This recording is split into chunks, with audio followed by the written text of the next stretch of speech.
Harmy, let's talk about that. Well, it was the second one, T20 International, wasn't it? The first one being rained off. Jos Buttler back to his absolute best. Imperial, he was 84 off 51 balls. But I think most eyes, if not all eyes, were on Jofra Archer. It's remarkable to me. I mean, over 1,300 days since his last international in England, and he's so long injured. And I always assumed that that hitting 90 miles an hour was all about rhythm and having overs in your body.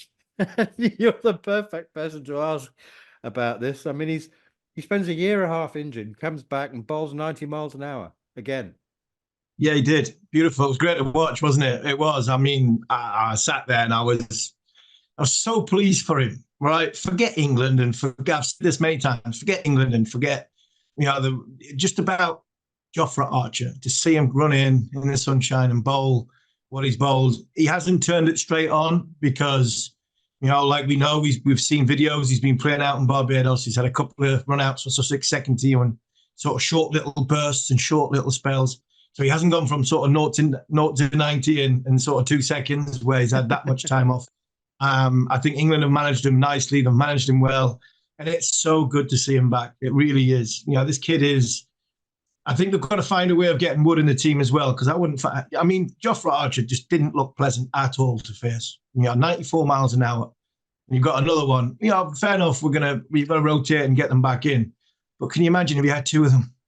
Archer and Wood, 94, 95 miles an hour in a T20 when watching the IPL, it was a 6-hitting competition. The way you stop 6s and 4s is by taking wickets. If you've got Wood and Archer, for me, at one end and the other, wow, that's not pleasant at all. And you throw in with the two spin bowlers we've got, I think from the experience point of view, England are starting to build what is a nice looking attack. But Archer himself, I was so pleased for him. He is our Jos Buttler. He is our Pat Cummins. When you look at everything that goes in, I had a moan and a rant about before the India trip and saying how on earth has the England management team or the England medical team allowed him to be injured for so long. And very high profile cricketer pulled me up on it, saying you've got to remember Pat Cummins missed a lot of cricket. And I think the medical science has changed a little bit since Pat Cummins missed a long time. We've got to wait whatever it takes for Jofra. I was told that, and that person was right. And when I look at the way Jofra bowled the other night, he's a game changer. And so for me, he is our point of difference. You talk about batters, playing an innings to win a game. For me, the likes of Jos Buttler, one of the greats in the white ball game, Kagisa Rabada, Pat Cummins, Mitch Stark, all these bowlers that have made a name for themselves in white ball cricket and made game-changing influences in big tournaments over the years. Jofra Archer he's our man, and for me, he is as good, if not better than most of the names I've just mentioned. So I'm sure that will create an eyebrow raiser, but he is that good, and I think that's why there's been so much anticipation for him coming back.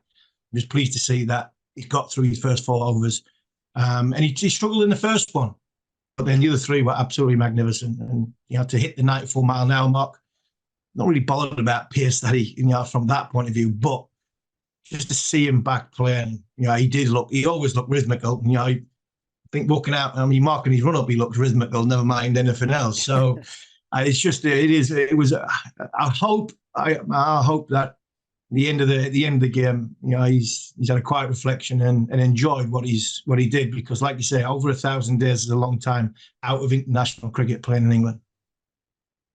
Yeah, Cricket Australia kept Pat Cummins on a central contract for 5 years. And I've heard people commenting that maybe it's time to let Jofra go. For goodness sake, no. He's 5 years. Pat Cummins had 3 stress fractures, and they said no. We are going to keep him on central contract. We're going to look after him because he will deliver. And if Jofra Archer spends a year and a half on the sidelines and with a central contract being looked after by the ECB, and then he plays a big part in winning the Ashes, people will say, well, yeah, fair enough, Yeah. good call.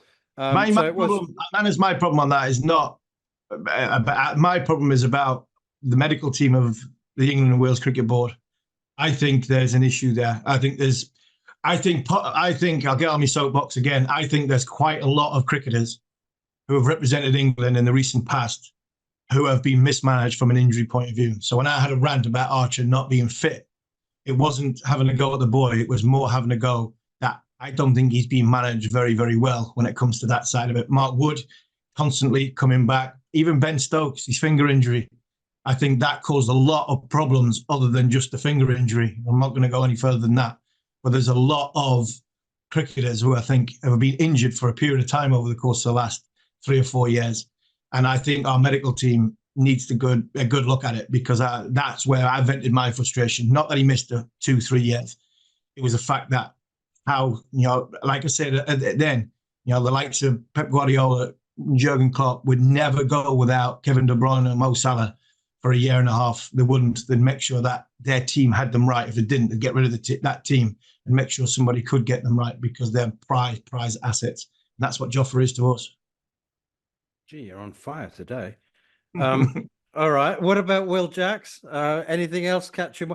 Again, I mean, they won by 23 runs. And I think the best thing about that from an England perspective is that it was a very, very far from perfect performance. There were lots of things, a little bit of a middle order collapse there. But, if you can play it, or what do you reckon it was, 70% and win by 23 runs? Yeah, I think 70% is a good number, 70, 75%. I think there was definitely a few things that need ironing out. I think you've got to remember, as much as they are T20 World Champions, and a lot of them have played in the IPL, the last time this white ball unit were together, I know there's some of them not there. Some of the more experienced players were in there, not some of the younger players. They were in a 50-over World Cup when they came away with the sort of head between their legs. Jos Buttler had looked as though he had the world on his shoulders. Poor Jos. And he's come back. He's had a little bit of time away. He's had a refreshing, excellent IPL, and they've come back together. And if that's the start, I tell you what, England have got a chance, because I still worry about England in the sort of knockout stages if they get through to that. Still think there's an issue with that third or fourth seamer. I still think there's an issue with that. I think Jofra ticked a lot of boxes. I thought we were going to throw Jofra under the bus, but he looks very, very good, to be fair. I thought we were setting him up for a little bit of a fall. And I think are we possibly one big hitting six-hitter? I don't think we're short of that position. I just think that position is not in great form at the minute. Liam Livingstone, Moeen Ali, Sam Curran, who didn't play. I think that is an area I think England would like to iron out. But Buttler at the top with Salt, Bairstow and Jacks, I think that looks very, very good. Okay, let's finish this section by hearing from Jos Buttler and what he had to say about international cricket clashing with the IPL. Coming back from the IPL, Rob Key asked me, what's your situation? I said, look, as an England captain, I think my main priority is to be there and play for England. It's my personal opinion that there shouldn't be any international cricket that clashes with the IPL, but these games have been in the calendar for a long time, and of course leading into a World Cup, it makes, as I say, a number one priority being playing for England and performing well for England. I feel like this is the best preparation for us. As England captain Jos Buttler saying there shouldn't be any international cricket during the IPL. I know that he is not a selfish person at all, but I have a bit of an issue with the content of that comment. I'm convinced that he said it to appease the Rajasthan Royals and the IPL. And I don't think that he necessarily thought it through because it sounds selfish to me, Harmy. I mean, it's a very big window now. It's 10 weeks. And it's a tiny minority of the world's professional cricketers who play in the IPL, Indian or foreign. And frankly, I think that it's a perfect opportunity, for example, for call it a second string England team, but I mean there's so much depth in the English game that they wouldn't really be second team, but for England to play 3 ODIs against Ireland, that kind of thing. I mean, to say there should be no international cricket, it's a bit like, oh okay then, Jos. So everyone will just sit around and can all international cricket so that you can and the elite can play the IPL. I mean, I you know, do you know what I mean? I'm not sure he thought it through. No, I get what you're saying. I think you're right. I think the problem for Jos was it rained at Headingley, didn't it? And whenever it rains, as a captain or a senior player, you get thrown onto the TV to, talk about all things cricket and how's your experience been and how's your winter been, and you're looking forward to the summer, and you always end up getting drawn into saying something you don't want to say. You shouldn't say it. You don't want to say it. So I think you're right. I think he possibly, I'm not sure he thought it wholly through. It would be interesting if he, I think with hindsight, looking back on it, whether it is something that he still believes in. He was determined to come back, like he said, to play and forego the last and the knockout stages of the IPL. I'm with you though. If this IPL is going to 12 weeks, it's going to 14 weeks, or it's going to 2 IPLs, if that happens, then I think there's bigger ramifications for international cricket over that. I actually don't mind it if it was 8 weeks long. I don't mind it if it went 8-week window, no international cricket, and it was only 8 weeks. You know what? I think the county championship this year has benefited because of the IPL I've been on, because not everybody's jetting off around the world. There's no international cricket going with it. We've got some decent. I think we've had some decent overseas playing in county cricket. We've had a lot of our England stars playing in a lot of the games. I think the quality has been very, very good. I think the games have been excellent, first and second division. So from that point of view, I think having the IPL on and nothing else on, I think it's actually helped county cricket.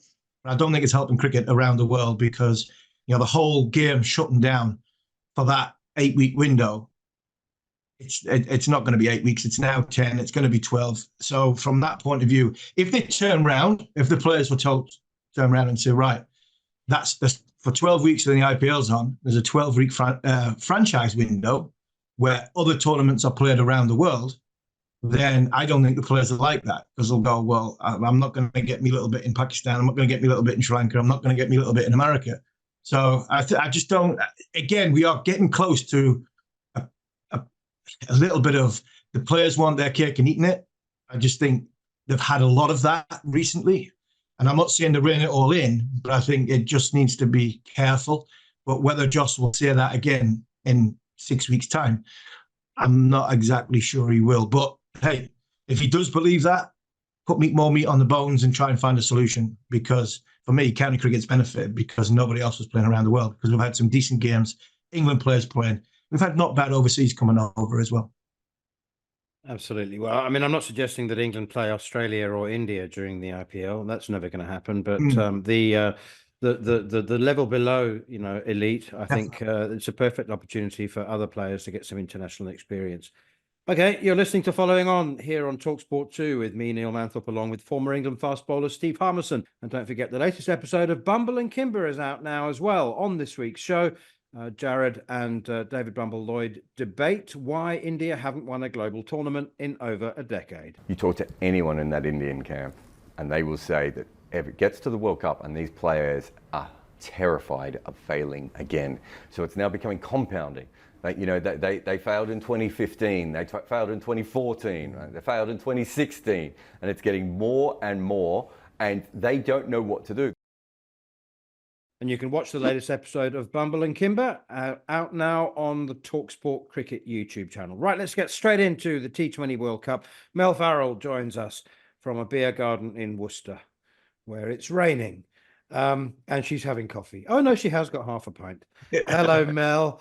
How wonderful to see. I bet you must be bursting with excitement. You're going to Barbados first and New York, and, well, what a prospect. No, I'm going to St. Lucia and Antigua as well. So that's why I'm coping with what's been a really rotten spring, essentially, in England so far. I'm going to leave it all behind. And I'm just excited about this tournament. I love the fact that we've finally got a T20 tournament with 20 teams, and there's not this rubbish qualifying round that I've hated in the last few that I've covered. So I just think there's so much to look forward to in this tournament. It's going to be exciting. Yeah, very exciting, Mel. And India probably go in as favourites. What do you make of their chances? Because obviously they've been talked about favourites the last few white ball tournaments. No IPL player, no Indian players in the IPL final who are in this 15. Are India as good as what everybody makes them out to be, and are they rightly favourites, do you think? Yeah, I think they are rightly favourites when you look at the talent that's there. But this is, this format, this tournament, the fact that it's being played in the Caribbean and the US, all of the things are kind of levelers, I think, and make it a bit more unpredictable. There's a little subplot that I'm quite interested in with India as well. There's been a lot of debate about the whole impact player that's been going on in the IPL, and we've seen massive scores. We've seen the whole way that teams are selected has changed a lot. I noticed that Jay Shah has been a little bit having a bet both ways on this impact rule, where he's been saying, well, it's not permanent, but that doesn't mean we're not getting rid of it. And I wonder if we're going to see something in this World Cup, if India do really well, if they win the thing, are we going to see the impact player everywhere around the world and changing cricket, T20 cricket quite significantly? If India don't, if they bomb out, if they don't make the final, it's a convenient thing to sort of point at, isn't it? And say, well, let's now we'll get rid of that. That's the answer. But this, to me, feels like if you look at some of the players who are in there, the Kohlis, the Rohit, it's a huge deal for them, this T20 World Cup, because how long are those players going to be around? To sort of a lot of generational talents, although they keep producing new ones, but it does feel like it's a really important one. I just think it's going to be so different to what we've seen in the IPL, and that could just be something that changes things and gives other teams a sniff. Mel, let's talk about the groups very quickly. I know that the feeling amongst the smaller test nations is that it's no coincidence or accident that India and Pakistan and England and Australia in Group A and B have not been paired with another test nation, because the ICC really can't afford to lose those big four, and there are chances of another India-Pakistan game later down the line. So let's say India and Pakistan are with Ireland, USA, Canada, England and Australia with Scotland, Namibia and Oman. Very difficult to see one of those big four being knocked out. In Group C, New Zealand, West Indies and Afghanistan are together with Papua New Guinea and Uganda. Difficult to see Papua New Guinea and Uganda winning a game there, to be honest, apart from against each other. But New Zealand, West Indies, Afghanistan. And then Group D, is that the group of death? South Africa, Sri Lanka, Bangladesh, Nepal and the Netherlands? I really think that is. I mean, I really think we're going to see some surprising results in this. I do think we're going to get the games where we see one of the so-called bigger nations sort of brought to heel by associate countries or some of the other ones. I just think that's the nature of it, and we've seen it. We saw what Afghanistan did in the World Cup, and they almost beat Australia, but for the most ludicrous Glenn Maxwell innings, cramped up on one leg. We've seen, you look at the Netherlands and how South Africa have come unstuck against the Netherlands. Sorry, manners. I know it hurts, but that particular group for me, I look at the moment, Bangladesh look like they're in a bit of trouble. They've just lost a series to the US. So that particular group for me is one where when you've got the Netherlands and you've got South Africa together, that could be a bit of a banana skin. And I can't really pick some of those other ones. Bangladesh's form is a bit of a mystery to me at the moment. So that's really one to keep an eye on, I think. What about Australia, Mel? Where are they at? You look at the trying to be champions in all three formats. They've got a golden generation about to finish. Especially the bowlers. The likes of Stark and Cummins might have a little bit more in him. Hazelwood. Where's the next generation coming from that? And do you think this is, the best chance of the T20 World Cup, and probably the best chance of anybody going, champions of all three formats? Absolutely. I mean, if they win this, they will hold every major trophy that they play in other than the Champions Trophy, which would be quite incredible. And it's funny. I didn't think they had a hope a few years back in the UAE. I really did not. They played a stinker of a series in West Indies earlier that year, and in Bangladesh as well. And they just didn't look like a modern team, if you like. There's something old-fashioned about the way that they played. But then I didn't think that they would win in India, to be honest. And then look at what they did. They've got, I think, real confidence that they can time their run. So at the moment, they've only got 9 players available for their warm-up matches, which is hilarious because we might see Andrew McDonald, George Bailey coming in and playing for them. I think that would just be so funny. Dan Vittori's there as well, but he can't play because he's a Kiwi, so apparently he's not allowed. But they've given all of their players who are in the IPL a few extra days rest. There's obviously still a bit of concern around Mitch Marsh's form. He hasn't bowled yet. He's going to play as a batter, but after that hamstring injury that took him out of the IPL, it's just taken longer for that to get itself right. So that's going to be a bit of a concern for them. And then players coming in and not having played together, just coming in hot in the first game. But I think they'll be all right with that. I don't think they will feel that they have to play their best cricket right at the start, because they have the confidence that they can time that run. They have this weird, you talk about intergenerational trauma. I have this theory now about Australia, after talking to their players a lot, particularly last year in India. They get this confidence from knowing that Australia, not just them, but other Australian teams have done it. And they just see themselves as, they were Australian players like us. They've won it. So it gives them this almost like feeling of the divine right, this intergenerational confidence. So, I actually like their chances in this, which, going on how I felt about them in the past World Cup, means that they'll bomb out and won't make the Super 8s. Okay, on that subject, well, I agree with you. So I think South Africa are really up against it because they've got to beat Sri Lanka and Bangladesh well, because obviously they're going to lose to the Netherlands. They always do. But on the subject of the Super 8s, Michael Vaughan caused a great mirth on social media a couple of weeks ago when he named his semi-finalists, and was then told several days later that it was impossible because not everybody plays everybody else in the Super 8s. So if you've got your head around the format, and I've been going over it for weeks now to make sure I have, but have you picked your semi-finalists? I don't know. I genuinely haven't, because I don't know. Because every time that a squad has announced that they're players, I've looked at them and gone, geez, that's a good squad. And then the next one would release it and I'd go, geez, that's a good. You talk about South Africa and they're going to lose. I look at South Africa and they've got, I would say arguably the best white ball batter in the world at the moment in Klassen. I can't look past him when it comes to batting, even though then you look at other squads and go, actually, though, but they're really good. So I really find it hard to pick it. And everyone was I noticed a few people doing what happens every time, picking their semi-finalists and hardly anyone picking New Zealand.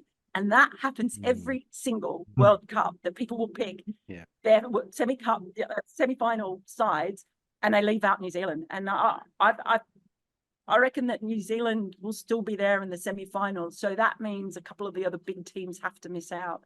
That's why this is really exciting, though. But I can't pick any semi-finalists, because you could go with either of India. You can't see them not making it. Australia, I can't see them not making it. I think that South Africa team is absolutely outstanding. I think New Zealand will be there. England, you just don't know which is it going to be 2023 World Cup England who turns up, or 2022 T20 World Cup England who we have. So I just think, we're going to see some big surprises, some big upsets, and certainly out of those top three of India, England, and Australia, as for so-called big three, I definitely think one of those will miss out. Who will it be? Mel, you got to New York. Well, what an experience that's going to be. It's going to be fantastic. I'm very excited to see it, to be there for India, Pakistan. I wasn't there last year in Ahmedabad, and I'm kind of glad I wasn't. I like seeing India and Pakistan play in other countries. That's going to be huge. I was at Edgbaston a couple of days ago, and it was like, I reckon, an 80% Pakistan crowd and about 20% they're supporting England. How's the makeup of that crowd they're going to be? I hope it's split 50-50, because we didn't have that at the World Cup last year. I was there. I've been to a few of them. I was there when Pakistan beat India in the 2017 Champions Trophy, which was incredible. But, in Melbourne, that match there, Virat Kohli, what he did, you sort of feel like, apart from 2017, India have had the wood mostly over Pakistan, but in the UAE was the other way around. It's something that all the eyeballs will be on, and you just hope, that the ICC have identified the US as their most important, attractive market for expansion. It is the US. That's why it's there. They did a study about 4 years ago, and that's what was identified. But that it's a country where they've got no staff working for USA Cricket. Their board has been disbanded in the past and then reformed. They've got factions all over the country that want to run it their own way. So they've got to try and find a way of using India, Pakistan, getting the eyeballs on there, trying to create a lasting legacy that actually develops cricket, gets it into the college system, gets it played in a unified way around the country. So that's what they'll be really hoping to achieve from having these matches in places like New York and Florida and Dallas. Mel, just finally, you know what I'm looking forward to most? Seeing me, Manus. Yes, exactly. Yes. And you know what? Hearing more about your... You were more enthusiastic than I thought you were going to sound. No, because I'm going to get more of your research on US cricket and your thoughts about Sri Lanka, Bangladesh, because I want to do, more than anything, a video with you for the talkSPORT Cricket YouTube channel in Times Square and Central Park. Oh, wow. Oh, let's do that, shall we? Yes, we will. Okay, well, you're on. I'm definitely up for that. Why not? Times Square. It'll be noisy. Bring a microphone. Yeah, I'm going to rely on you for the equipment.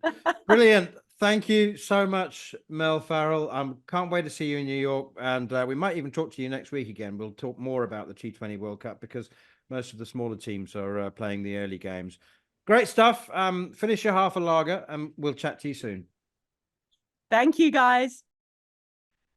That's the irrepressibly bubbly Mel Farrell. And by the way, you can watch the latest episode of Bumble and Kimber out now on the talkSPORT Cricket YouTube channel. And for more T20 World Cup previews, head over to the talkSPORT Cricket YouTube channel, where Jared has been doing a team-by-team preview series you're listening to following on here on talkSPORT 2 with me, Neil Manthorp, along with two-time county championship winner Steve Harmison. Next up, we'll be joined by Australian spinner Nathan Lyon to discuss the release of Season 3 of The Test, a documentary series which focuses on last year's Ashes series. So, Nathan Lyon, Season 3 of The Test, what do you think of it? Have you watched it? I've only watched a little part of it, to be honest. I watched the part of me getting injured just to see how raw that was and relive it. And so hopefully I don't have to go through that again. So, yeah, that's the only part I really watched, to be honest. So you can tell me if it's any good or not. Well, it's very emotional. I mean, you look like a man who was wondering whether his career was over. Yeah, well... for me personally, obviously playing that test was my 100th consecutive test match, and for me to tick that off and be the first bowler to do that and never be injured along that way, and when you literally hear your calf go, there's a lot of questions that are unanswered. There was a lot of fear there. I didn't know what the rehab looked like. I didn't know what type of injury it was. I didn't know how serious it was. So yeah, there was that fear. And I think I've been very lucky to have some incredible medical staff around me and family that supports me through the thick and thin to make sure that we're able to do an extensive rehab to get back. So, but yeah, there was definitely that thought. Nathan, there's a lot of talk about players playing with each other around the world in franchise cricket. During my time, there wasn't as much of crossovers. So the rivalry of Ashes was massive. But watching this season 3, listening to people in the dressing room, Ashes are still alive, isn't it? Mate, it's always going to be alive. It's a pinnacle. It's a pinnacle by a long way in my eyes. And as a kid growing up in Australia, I've said this many times. I've got an older brother, and you play in the backyard, and you toss a bat up in the morning of Boxing Day before the test match starts, and the losers, it was always England. So you always had the on as soon as you lost the toss. So, but yeah, it started in Australia. It starts from a young age. But saying that, there's also a lot of respect there that a lot of people probably don't see. But there's a hell of a lot of respect. But yeah, it's alive and well. Don't worry about that. One of the bits that made me laugh, Nathan, was you not holding back on your views about the spirit of cricket. Yeah, go ahead. Can you expand? Have you changed your mind about the spirit of cricket since then? As I said, I haven't watched it all, so I don't know what moment you're talking about. Yeah, the spirit of cricket I think it only matters when it goes against you. Many, many times you stand in the field and you go, well, it's a bit not sure about the liner there, and it's only because it goes against you. In that moment, you weren't there. Well, were you on the field? I'm not sure you were on the field when it happened. Yeah, what was it like in the dressing room? Because you see things in cricket where you go, well, what they're on about? Yeah, well, you asked it. I find it quite funny, to be honest with you. I find it funny because Johnny Bairstow literally tried to dismiss Marnus Labuschagne like that in the first innings of that test match.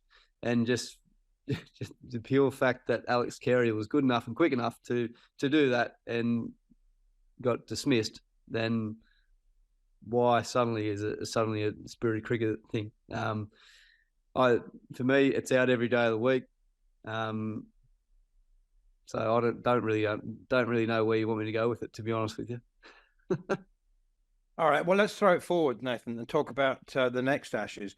So after 2023, when you said that you intended to or would try to play on for another 4 years, be close to 40, a few people raised their eyebrows. But my goodness me, you're almost there, and you seem to be bowling as well, if not better than ever.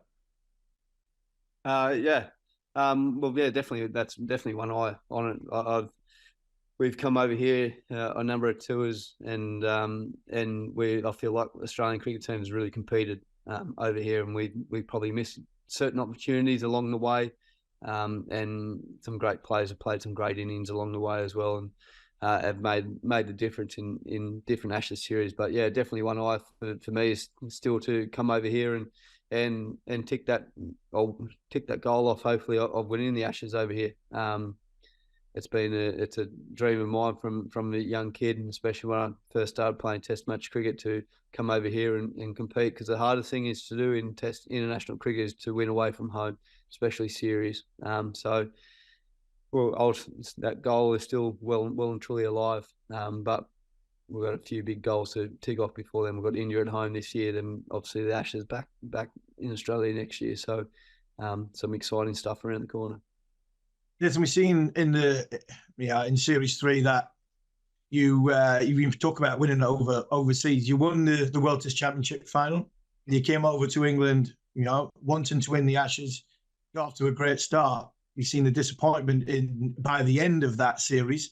Does that show you the desire of this group of Australian cricketers and how much together that you lot are? Yeah, definitely, mate. I feel like, and I've said this many times as well, I feel like this Australian cricket team that we've been currently a part of now under Ronnie and Pat is probably the closest cricket team I've ever been a part of. There's a lot of guys with a lot of dreams there and a lot of goals there to go and do something incredibly special. So hopefully we can keep doing those little things along the way. and there's no doubt our goal as an Australian cricket team is to become one of the great Australian cricket teams. I'm not saying that we're there yet, and I feel like we've got a long way to go, but that's definitely one of our goals, to make sure that we can go there and try and be a great Australian cricket team. And the only way you do that is win big moments and big series at home and away. So we've got a bit of work to do, but that's definitely on our radar. Nathan, can I just ask you about Ben Stokes and your views on him? I mean, you spoke about after 2019 about using his innings at Headingley as a great motivation to I don't know, keep fighting back, we can win the Ashes. And then you faced him last week. I wondered what that was like, playing for Lancashire against Durham. Well, I did say to Stokesy when he walked out to bat at Blackpool, I said, I'm not going to lie, Stokesy, this feels really weird bowling in this environment, county cricket, when I've only ever bowled against you in big moments, whether it's in Test cricket or the England World Cup game here in 2019. So it was a bit different. But my views on Ben Stokes, I've got nothing but respect for Ben, if I'm being honest with you. I think he's in this is purely my opinion, I think he's in the conversation of the greatest all-round to ever play the game. I don't know, there's some absolute greats to play the game, but for me, and purely my opinion, it's Jacques Kallis or Ben Stokes. And you look at Ben Stokes and the way he's been able to really stand up and basically carry that England side on his back at some days, in some games, it's nothing but respect for him, to be honest with you. So that's my opinion on Ben Stokes. Nathan, how you enjoyed Lancashire? Because you've come over this year. There's been 7 games in 8 weeks. There's been a lot of talk about Kookaburra Bowls. You've played a hell of a lot of cricket throughout your career. English cricket always gets compared with Sheffield Shield cricket, especially when we lose the Ashes. If we lose the Ashes, we want to be playing less cricket. If Australia lose the Ashes, we've got to be playing with the Duke ball. All these things happen when it comes to Ashes. How have you enjoyed and what have you made of this 2-month stint of being at Lancashire? Mate, I've thoroughly enjoyed it, to be honest with you. The county championships is held in very high regard back home. A lot of guys keep an eye on it. You see a lot of Australian guys put their hand up to come over and play cricket over here. I'm getting used to the schedule. It's pretty bloody full on. This is our only day off in between the games, which is a bit different. But Lancashire have been nothing but brilliant. They've been very welcoming. It's a very young team here. We haven't had the start of the season that we've wanted to, but we've had some really good. There's been some really good key moments throughout the season, and hopefully I can play my role in trying to help and guide and pass on a little bit of knowledge here and there. Thoroughly enjoyed working with Tommy Hartley, but he's now off representing England in the white format. But such a young team, and feel like there's so much learning. And I've always said I've never met anyone or come across anyone that's conquered the game of cricket. So hopefully I can learn. I can help these guys learn, and hopefully we can have a couple of wins along the way. Finally, Nathan, it would be remiss of me and Harmy not to ask you this question. I'm sure you're expecting it because everyone asks you this question now. You get into your sort of, any professional sportsman past 35 is asked, how long can you carry on? How long do you want to carry on? I must say that you, as I said a couple of minutes ago, I mean, you look like you're playing as well as ever. Are you just going to keep going until you wake up one morning and think that's it? Yeah. I'm never going to put a line in the sand, because I feel like as soon as you do that, potential of that line creeping up on you quite fast. I think the injury, looking back at it, I would have liked if it happened at the last test when we were 4-0 up and I didn't have to worry about it. But I think the injury came at the right time. I feel like I was able to go home, rehab, spend some time with the family and reset some goals. I actually watched the football back home, which we call AFL and National Rugby League. We watched that, and I watched the grand finals and saw the heartbreak. I saw the celebrations of guys winning, and I thought there's no way I'm ready to give up this opportunity. I absolutely love playing cricket for Australia, and I'll never take it for granted. And just want to keep doing my role and keep enjoying it, and hopefully one day I don't get tapped on the shoulder like Jimmy. Nathan Lyon, thank you so much for your time. It's been a real pleasure. It's Australian veteran spinner Nathan Lyon speaking to us earlier this week after the release of season 3 of The Test, which is out now exclusively on Prime Video. Just quickly, Harmy, spiky, wasn't he? Lovely stuff he said about Ben Stokes. But do you know what? I sometimes get the feeling that, the Aussie cricketers just sort of think, I'm an Aussie cricketer, therefore I have to be spiky. Yeah, possibly. It was, he was also, I think he was in the middle of quite a few interviews, and I'm sure he's been asked many times about the Johnny Bairstow incident. And I felt like saying to him, Nathan, don't have to be defensive. Yeah, I thought it was out as well. I had no problem with it. I'm an Englishman, but I thought it was out. I thought it was a dozy bit of batting. And I've got no problem with Alex Carey because Johnny Bairstow, as wicketkeeper, he does it all the time to the opposition. So I felt like saying that to him, but he quickly moved on. I've played against Australia multiple times, Ashes, and it is the pinnacle. It's the best that you ever play in as an Englishman or an Australian. And you know what? We give each other a lot of stick, and we have a go at each other on things. But I've not met many that I wouldn't say, "Do you fancy a beer?" to were the ones that I played with. There was a certain leg spinner who wasn't always everybody's friend, and that wasn't Shane Warne, because Shane Warne was one of the greatest men I've ever met. But there wasn't too many other than that leg spinner that everybody wanted to have a beer with. They were a good bunch, and they play the game in the right way, which was hard, exactly the same as we do. But I did feel like saying to Nathan, you know what? I thought it was out as well, so you don't have to be defensive. But everything else, I thought he was brilliant. And what he said about Ben and playing against Ben at Blackpool last week, I think that was a great contest, because Ben was coming back from a batting and he struggled a little bit, but you seen when he was bowling, Ben had international mind on, international boots on. We watch when Nathan bowls. He's been excellent for Lancashire as well. So good on him as well for his honesty. From what I've seen on the live streaming, he's bowling beautifully for Lancashire, but the numbers don't back him up. He hasn't quite delivered. I'm sure there's a big haul. Is he playing anymore? Actually, is this his last game? I think this is his last game, isn't it? This one this week. So I think this is his last game. I don't think he hangs on for them two in the middle. I think he was here for, is that not right? There was 7 games in 8 weeks, and he could only play 5 of them or 6 of them. One of them got washed out. So I think this is his extra game. But fair play to him. He's played very, very well for Lancashire. You're right, the numbers don't add up, but I think he's give that Lancashire inexperienced dressing room a lot of valuable experience. You're listening to Following On here on talkSPORT 2 with me, Neil Manthorp, along with Durham Hall of Famer Steve Harmison. Next up, in part 4, we'll round up the week's other big stories as Ben Stokes bowls Durham to an innings victory and a final IPL recap. You're listening to Following On here on talkSPORT 2 with me, Neil Manthorp, along with Double Ashes winner Steve Harmison. And you can watch us, of course, on YouTube as well. If you're not doing that already, just head over to the talkSPORT Cricket YouTube channel and subscribe. Let's have a quick look then, Harmy, at the County Championship. Very impressive win for Essex. My goodness, they are looking like championship contenders. I did pick them before the start of the early round of games. But your attention has to be drawn to Durham and Ben Stokes bowling Durham to an innings victory over Somerset at Chester Street inside 2 days.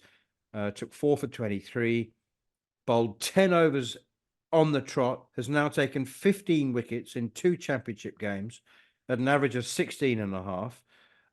Has bowled about 100 overs. Do you think he's proved his fitness now?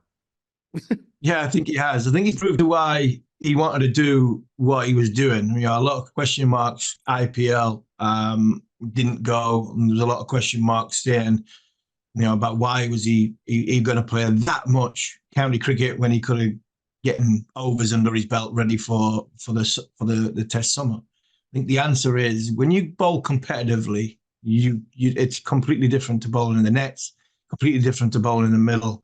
And in game situations, that's what Ben's good at. that's what Ben thrives on. You know, so many times, man, as we've talked about Ben Stokes being the best situation cricketer that we've seen. I think the reason why he went back into the sort of county game was to get him back into them game situations where he has to bowl 10 overs off the reel because his team needs it and he feels good and everything's going well. His skill level looked, high quality. He looked as though he was attacking the crease very, very well. The action looked very strong. He didn't really seem to have that little sort of carry limp that he's been having for a few years. So, fingers crossed, he's not having any ill effects of bowling them 100 overs. And he's the point of difference. England's Test match team with Ben Stokes in it now as he is. I mean, it's just a different team altogether. He is as we've seen in county cricket. It's like having a frontline bowler back. And that for me is more a bit like Jofra. It was about it's about Ben. I wanted him to come through the other side of a big injury. And he's ticking a lot of boxes and he's going to be ready for the West Indies because you know what, Manners? Just sort of sidetracking away from the sort of Durham Championship win. This West Indies, everybody's thinking foregone conclusion. West Indies coming over, Sri Lanka coming over, easy summer. It's not. This West Indies bowling attack is a good bowling attack. I promise you, it's a fantastic bowling attack with Kimo. I know Jason Hole has just been ruled out of the T20 World Cup. But Alzari Joseph, Jason Holder, this is a proper West Indies bowling team that's coming over. So England are going to need to be at their best, and being at their best is when their captain is playing full part or as an all-rounder. Not bothered about him getting runs. All I was bothered about was getting overs under his belt. The wickets are a bonus, but the way he's doing it for me it looks as though he's nearly Test match game ready, which is a great bonus for England. Just very quickly, Hampshire thrashed Surrey by an innings and 278. It wasn't close. At the Utilita Bowl, Toby Albert, Nick Gubbins, Ben Brown, all hitting centuries for the hosts. Kyle Abbott showing that he's still got every bit of his skill at the age of 37. Felix Organ also took 5. What is it? And people will look at that and think, by the way, the championship table, as you will know, if you listen on Thursday to the county championship, following on county cricketer, that is, on Thursday, which you're on, Harmy. But people will look at that and go, how can Surrey be so dominant and then lose like that? But it's a very good Hampshire team, and I just think that it's a really, really good sign. I mean, it's a sign that the top 6 or 7, there's only 2 points between Essex and Surrey now, but the top 6 or 7 can all turn it on and beat each other on any given 4 days. Yeah, absolutely. I think top 7. I think Warwickshire at this minute in time are 7th. Warwickshire and Notts, 6th and 7th. I think they're both good sides who can beat the ones in the top 5. I think Worcester, Lancashire, and Kent possibly might get a cut adrift. So that might be 2 from 3 who drop out of the first division at the end of this season. I think Kent look as though they're a real struggle in this division. But you're right, that top 5, that's a strong top 5. Durham in 5th at this moment in time. They needed a win, having been washed out in the first game. So did Hampshire, washed out in the first game. And Somerset keep surprising everybody to keep pushing up there. And you're right, your £5 is looking good at this moment in time with Essex. And I think the county championship needed Hampshire to beat Surrey just to bring them in a little bit. I think Surrey had a few little bits of bad luck in this game. They were comprehensively beaten. I don't think Ben Folkes' injury or back spasm or anything else caused anything other than I think the way Hampshire played. It was a proper professional performance. They got the conditions they needed first up, put the ball in the right area, and they've got bowlers who can do that. And now they've proven why they've been there or thereabouts in the last 3 or 4 years, because Hampshire was struggling a little bit as well to get that win on the board. So I think all in all, this first round of 8 weeks, 7 games, I think there's been some excellent cricket. And like I said earlier in the programme, I think the IPL being on has probably helped county cricket be at the quality it's been. And if that's a coincidence, great. And if that's a sign of things to come, then why not? Why not us maximise it? Well, not a lot of our England players, because the first division's been good and the second division cricket's been good. I think it's been a really, really good 8 weeks of county cricket in the English summer. Probably the best it's been for a long, long time. All right, moving on to the IPL. I said we'd wrap it up. The final was a damp squib, but the best team won. Kolkata Knight Riders were absolutely dominant, winning 9 of their 14 games with 2 washouts, only 3 defeats in the league stage. And they thrashed the Sunrisers Hyderabad 2 games in a row, first to get to the final and then in the final. So congratulations to them. I'm really interested in Mitchell Starc. The fact is, it's his first IPL for 9 years. Kolkata Knight Riders spent over $2 million on him.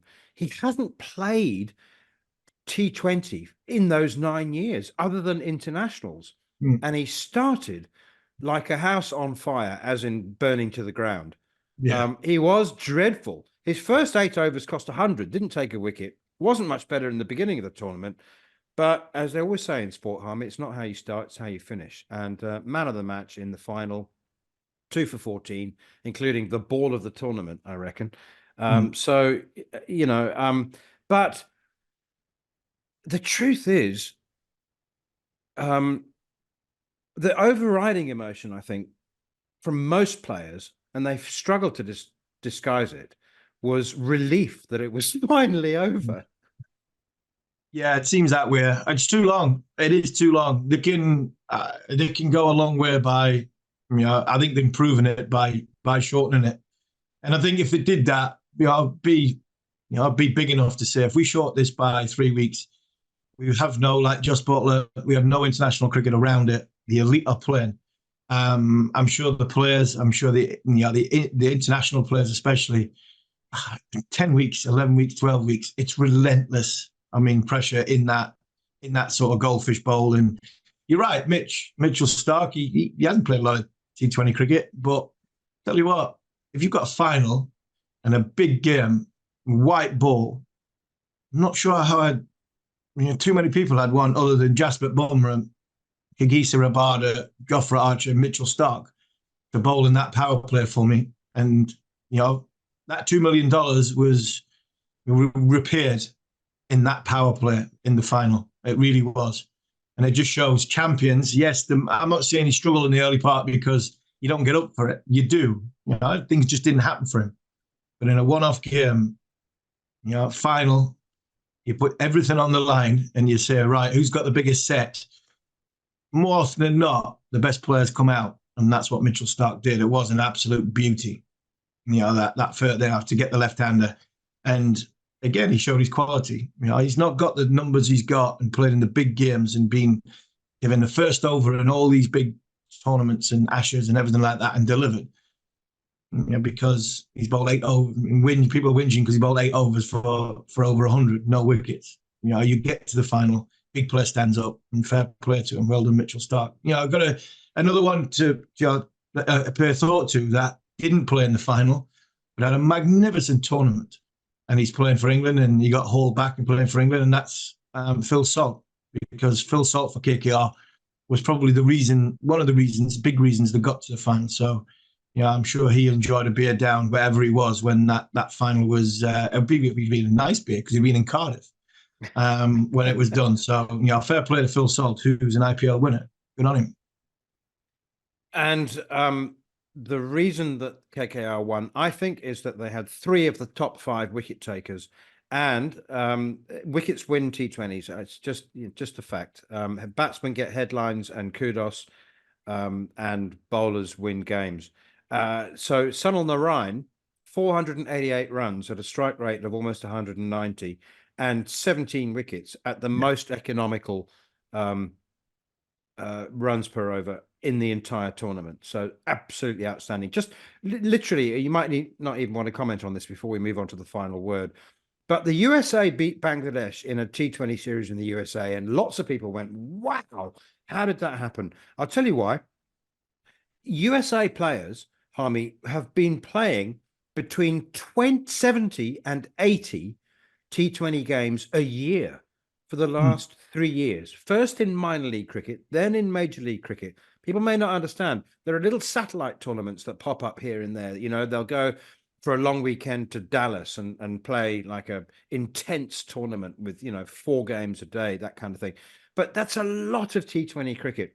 And it might not all be of the highest quality. In fact, some of it might be quite poor. But if you learn something from each of those games, that's more T20 cricket than any other team, any other country's players, by a factor of probably 3. So let's not be too surprised if, they do, as Mel Farrell said, turn one of the big teams over.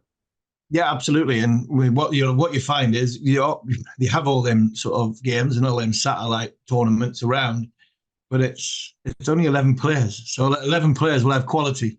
They might be diluted and they're facing some absolute rubbish, but there's still 11 players are having practice, seeing the ball, hitting the ball, basically range hits in the middle of a game.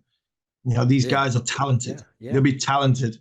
And Bangladesh might have gone there just looking for a hit in the practice, and before they realised how good America was, the series was gone until between their legs. So I think it was a little bit of an eye-opener, but I don't think it was a massive surprise to people. I had a few text conversations with Liam Plunkett last week, and Liam was saying, Corey Anderson, because we're trying to get a hold of Corey Anderson. He was saying, just watch out. These boys are talented. And if they get their day, it could cause a surprise. Yeah, there's there's several South African players, lots of South African players in the American League. But there was one guy who was described when he was still in South Africa as the new Lance Klusener. His name is Andries Gous, and he has made a massive impact. You really want to look out for. Okay, on to the final word. Last 2 minutes. I'll give you a choice of 2, Harmy. Sean Longstaff from your neck of the woods, Newcastle United midfielder, or Sally Barton, who you may know nothing about whatsoever. There's your pick. Yeah, Sally Barton made a debut. I think it was Gibraltar, age 66. So there's still time for you, man, as yet. There's no chance of me even getting to 66, never mind playing cricket at 66. So good on you, Sally, for making your debut in that.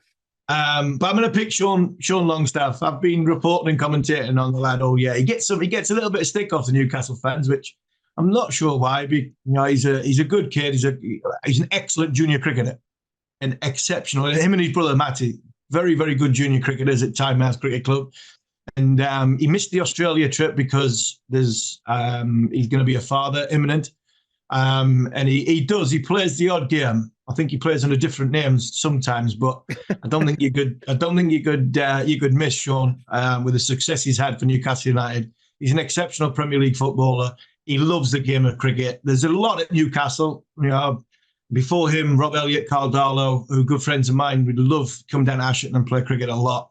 And even the ones in there now like Nick Pope and Lewis Hall, who are talented cricketers themselves. But Sean is a very, very good bowler. Opened the bowl in a Premier League game, and got Phil Mustard's son, England under-19 wicketkeeper. And you know what? If Ollie Robinson makes his debut at Lords on 10th of July, then Hayden Mustard will likely play for Durham in first-class cricket in the first division, and tells you how good a bowler Sean Longstaff is. He nicked him off, and it was... I think he gets the last word, because I'm not sure Newcastle United and Eddie Howe will be overly happy that Sean is actually playing cricket. But like I said, he's a lovely lad, and he loves the game of cricket. He loves playing. But unfortunately, he earns a little bit more money playing football. And I think his body's a little bit. I think he should be more protected when it comes to that. But he's doing something that he loves, which is great to see. So good on you, Sean. Well, hopefully when he got the 250 quid notes in a brown envelope, he gave it back to the club to put behind the bar. I'm sure he did. I've got no doubt that he would have done that. Yeah, they're a good club, Tynemouth, produced some excellent juniors. But unfortunately for Sean, he was a little bit better at football than he was at opening the bowler. But every now and again, he comes back and has a game. So, we shouldn't knock him for that. I hope Newcastle fans don't have another go at him for it. Because he's having a game of cricket, a hobby that he loves. But he's had a decent season at football as well. You've been listening to Following On here on talkSPORT 2 with me, Neil Manthorp, along with former England fast bowler Steve Harmison. And if you've missed any of the show and you want to catch up, you can download the podcast from the usual places, including the Following On feed, available on the talkSPORT app. We'll be back at a similar time next week for an in-depth preview of the T20 World Cup. I'll be in New York. But for now, this has been another edition of Following On. On AM, on DAB, via the talkSPORT app and on your smart speaker. talkSPORT.